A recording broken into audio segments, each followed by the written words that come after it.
Hello, hello, Hidden Hermit here. Here is the Four of Pentacles, and here is the Four of Pentacles. What the hell am I talking about? This is the Four of Cups, clearly. Look, that is a cup. There are four of them.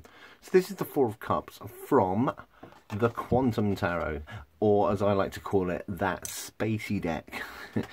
So, yeah, if you're familiar with this deck, you'll understand that it is a tarot deck, just like many others, but it focuses on a cosmic phenomena and cool stuff in the sky, is a good way of putting it, and not necessarily from an astrological viewpoint, from an astronomical viewpoint. So here is the Four of Cups. Now, when we think about the Four of Cups, we are thinking about that kind of luxurious vibe that has maybe got a little bit too much.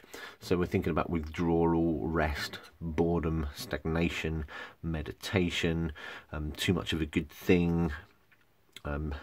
Yeah, Four of Cups. There's loads of Four of Cups videos out there. You can find them. You know, mostly done by me, but there are others as well. But this is the Four of Cups specifically from the Quantum Tarot. Now, if I'm going to try and shine the light on it, and as you can see, every one of the cards is embossed, and you've got all these extra dots here.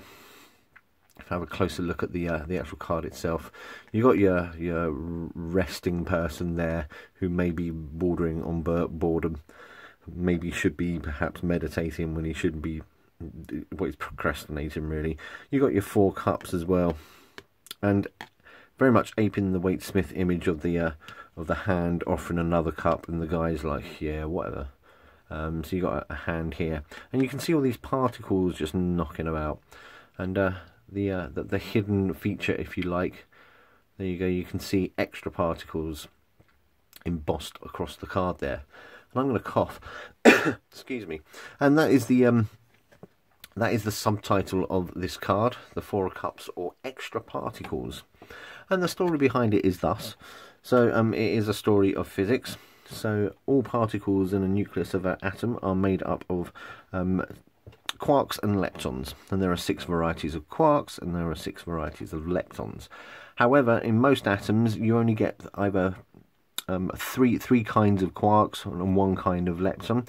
And you also get a whole bunch of particles just knocking about and doing nothing, which is kind of wasteful, and nobody knows why. Nobody knows why yet. I'm sure there's a very, very good reason for it, but at the moment we have observed nucleuses of atoms that have extra particles that just decay and do nothing. You know, it could be a really simplistic way of explaining radioactivity to a certain extent. Not really, but to a certain extent.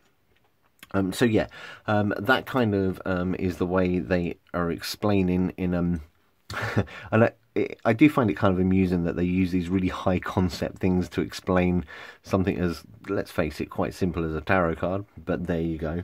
But that's how they explain the frustration and the pointlessness is the word they use in the book. The pointlessness and the frustration of these extra particles, which does actually, let's be fair, vibe pretty well with what we think of the Four of Cups.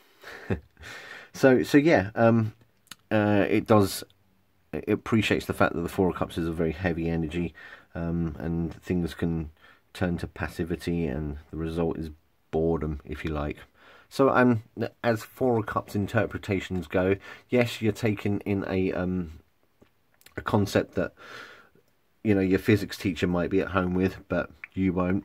And as I applied it to the Four of Cups, which it is, in my view, mostly quite a simplistic card. You do get that idea of luxury from some quarters, but you also get this idea of boredom and stagnation. I think it's quite well signified in the Four of Cups here from the Quantum Tarot. I'm trying to get some kind of a darker tone because they are quite moody cards, but I think my workspace is too bright. My lamp is lighting the way too much. But there you go. I'm digressing. So here is the Four of Cups from the Quantum Tarot. Thanks.